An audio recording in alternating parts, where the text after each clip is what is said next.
How can I chop up my entire experience of being creative into one video? You see, I've been thinking about it, and I'm nowhere near where I want to be as a creative or near my greatest successes. But maybe this video will give me the opportunity to turn that page, and instead of talking about my goals, I can actually put them to action. For the longest time, I've been asking myself the same question. Why am I, Salvador Gardea IV, important to this world? Many people ask themselves this question, and some find the answer and some don't. I truly believe that it's the most important question of our lives. I think to find the answer to this question, you always have to start from the beginning. For me, I grew up in Sacramento, California, the good old 916 with my parents Sarah and Salvador Gardea, and my little sisters Cheyenne and my cousins Bella and Chance. And thankfully, my family was pretty much in a 100-mile radius. I was the oldest child, so I set a forever goal to always be a role model for my siblings. And then when I moved to college, it truly felt like that role became a model for my entire family. They're constantly rooting me on and hoping for the best of me. I have no shoes to fill but my own, and I feel like that's what makes my journey so interesting. Growing up, I was always around the most incredible artists. Painters, musicians, glass blowers, any sort of artist you can think of. And if you've ever seen Jackass or Nitro Circus, those were the kind of people that I was growing up around. I learned a lot of what I know now about the culture of the past, present, and future because of those people, and I truly appreciate them for that. There's one person, though, in particular, my cousin Brianna Herrera, aka Lil Binks, aka Lala Binks, aka Lala. She has been my biggest inspiration since I was born. She's shown me the ropes for everything that I love, all the music I listen to, the art that I create, rock climbing, and yeah, pretty much everything.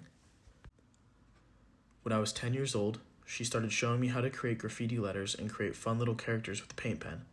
We were in her room one day and started trying to come up with cool little tags for me and my art. And because I had a huge head growing up, people in my family decided to call me Pumpkinhead or Pumpkin Face. So her and I came up with the idea of tagging every piece of my art with Pump IV. When I got the first opportunity with a spray can, I went down to an old concrete bridge and started creating. And that's when I fell in love with it. Now your question might fall under, what's it? Well, that's creation. It's creating not only for myself, but to inspire. I have sketches of stupid stuff that some people may say is trash, and others may say is incredible. I don't know yet. I don't believe I've reached my target audience. I also haven't been able to give my audience much to appreciate. Here, I have 2 acrylic ink drawings that I made inspired by Ralph Steadman. They're based off of a poem called There Was an Old Man of Cape Horn. The poem goes like this. There was an old man of Cape Horn who wished he had never been born, so he sat on a chair till he died of despair, the dolorous man of Cape Horn. Another drawing that I've created is a piece inspired by Salvador Dali's Elephant. And this is the elephant on stilts. This right here is a digital sketch I made on Procreate called A Note from Mr. Frog. I only started art, and I mean like really started art, when I got here to Boise State University. I'm a first-generation college student with little to no guidance on what the hell I'm doing. I started off as a business major and realized it was too broad for me and felt like I was missing a part of me that I didn't even know existed. Turns out that was creating, inspiring, and captivating the human eye in new ways. I was sure that I found my passion when I started my first class as an art student. So far, I have been able to create a few projects for my own desire as what has permitted me to as a college student, also known as the craziest schedule of your entire existence. For the ones I have created, these are the few I'd like to showcase. Love More, a project that was inspired by my cousin Brianna. I took what she had originally created from the 2021 riots that were occurring all around the states, where people were destroying local businesses, forcing owners to board up their windows. She wanted to spread love at the moment, and the owner had commissioned her to encourage people to hopefully go home and stop the hate. And she couldn't have said it better herself. I created a charcoal piece and some clothing based off of her message. Truly inspiring. Another was on the identity crisis in the justice system. It's a man, me, who is depicted by his very own fingerprint, a spot-on match to be exact, and that fingerprint dotted in rows in the back to represent his past of all the times he's done wrong. Blue and red lights flash behind him as a representation of the justice system that has upheld it. His identity is lost and is now just a fingerprint, hence being called a man with a fingerprint.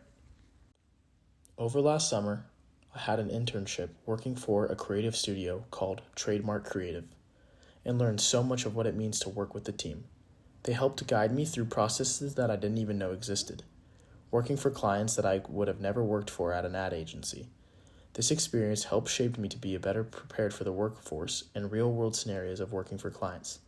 Things fall apart, even when they get planned thoroughly, and all we can do is look to our teams for guidance. You see, I planned on making this video to sell myself to future clients or someone in need of my services, but to be completely honest with you, this video is for nobody but my future self. You know when you get that awkward question, who is your role model, or who do you aspire to be when you grow up? You can never find the answer. Well, I've never been able to answer that question without telling the questionnaire to give me a few seconds to think about it. And one day I saw this video by the greatest actor of all time, of course, Matthew McConaughey. He won Best Actor at the Oscars, and he says this: I was 15, and someone who was truly important to me at the time comes up and asks me who my hero is. And I tell her, I don't know. I need to think about that. So I tell her to give me a few weeks to think about it. And, 2 weeks go by, and I tell her, I know who my hero is. It's me in 10 years. Well, I turn 25, and that same person comes up to me and says, well, are you your hero? And I say, not even close. No, see? She asks why. And he says, you see, my hero is me at 35. My hero was always 10 years away. You see, I'm never going to be my hero. I'll never be able to obtain that. And then there, I realized, that's when I knew I was in a load of shit. Constantly chasing my hero, my role model. I knew that for the rest of my life, I'll always be inspired by what I could be 10 years from now. Always searching for the best version of myself, obviously. I know that I'll discipline myself once in a while, and I'll probably put myself into some shitty situations, but that's the beauty of it. I'll be growing and becoming the person who inspires me. And that's why I'm important, you see. Past, present, and future me is inspiration. And that's all right. You see, every hour, every day, every month, and every year, I'll be 10 years away from that man. And I'm okay with that. I really am. So I'll always be just chasing success. So for now, all I can do is just keep living and focusing on what's best and what's next to come.